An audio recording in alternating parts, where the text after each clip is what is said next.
Dan menjadi perempuan itu tantangannya memang berlipat-lipat. Tantangannya berlipat-lipat karena pertama, dunia ini memang sudah bias terhadap perempuan, tidak adil terhadap perempuan. Yang kemudian yang kedua, di kampung-kampung, di masyarakat adat dan termasuk di Toraja, meskipun kita melihat Toraja jauh lebih maju di urusan perempuan, tapi sebenarnya masih banyak sekali bias-bias dan ketidakadilan yang terjadi. Ada perempuan adat yang tidak boleh mewarisi dari orang tuanya, gitu. Ada yang harus meninggalkan keluarganya sepenuhnya menjadi milik keluarga suaminya ketika dia sudah menikah. Nah, sehingga misalnya perempuan-perempuan seperti ini, apapun yang terjadi dengan hidupnya, dia tidak mungkin bercerai karena dia tidak punya tempat untuk pulang, karena dia sudah dianggap keluar dari keluarganya. Nah, kalau kita di Toraja kan tidak ada yang seperti itu. Ada perempuan-perempuan yang memang tidak dibolehkan untuk ikut di dalam pengambilan keputusan. Jadi apapun yang terjadi dengan nasibnya itu ditentukan oleh orang lain. Nah, sementara kalau kita melihat dari sisi kesetaraan, dari sisi keadilan, itu adalah hal-hal yang tidak bisa diterima. Nah, ini yang mempengaruhi juga kehidupan, bukan hanya kehidupan di kampung, bukan hanya kehidupan bernegara, bahwa di banyak tempat ketika komunitasnya mengalami pemiskinan, maka yang akan menjadi yang paling miskin itu perempuan, karena berbagai faktor tadi itu.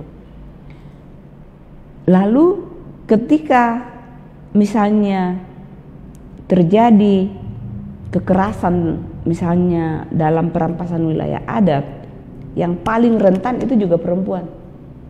Banyak perempuan yang digunakan sebagai tameng ketika terjadi bentrokan dengan masyarakat, dengan perusahaan atau dengan aparat, ya, polisi, tentara. Kita jarang mendengar kata-kata itu di Toraja karena di sini tidak terjadi, tapi di tempat lain terjadi.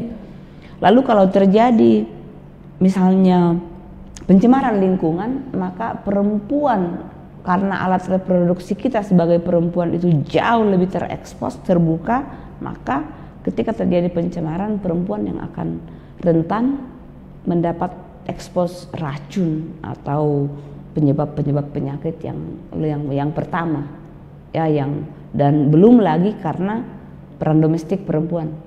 Kalau yang tercemar tanah, perempuan pergi ke sawah, perempuan pergi ke ladang. Kalau yang tercemar air, perempuan yang pergi ambil air di sungai, ambil air di sumur, dan bawa anaknya misalnya ke sumur dan ke sungai untuk mandi, untuk cuci. Inilah kelompok yang paling rentan. Dan bias-bias yang sudah muncul di masyarakat memang menempatkan kita perempuan itu jauh lebih lemah.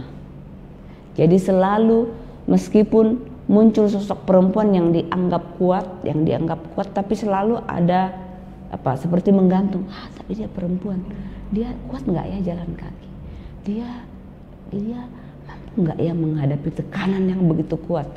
Yang tidak disadari adalah perempuan sesungguhnya secara mental dan secara emosional itu adalah jenis yang paling tangguh, karena kita sudah biasa menghadapi tekanan yang luar biasa.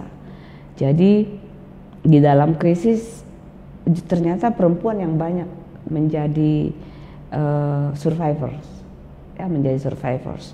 Nah, menjadi pemimpin perempuan, hal-hal ini juga banyak terjadi, banyak saya alami. Akan banyak yang kakak Jen capek, wah kakak Jen kira-kira. Jadi banyak concern yang bukan, tidak ada urusannya dengan intelektualitas saya. Saya yakin teman-teman tidak meragukan itu. Tidak ada hubungannya dengan kekuatan kita secara emosional dan secara mental, tapi lebih pada fisikal, ya. Apakah kuat jalan, apakah kuat ini. Nah, saya merasa bersyukur karena hal-hal seperti itu kalau aman, karena dari awal kita sudah bicara tentang perempuan pemimpin, laki-laki juga bisa pemimpin, anak muda juga bisa memimpin. sudah banyak dibicarakan, sehingga makin kesini tekanan-tekanan terhadap saya sebagai pemimpin yang kebetulan jenis kelaminnya perempuan itu tidak terlalu signifikan, tidak terlalu mengganggu. Terima kasih sudah nonton. Jangan lupa like, subscribe, dan share ya.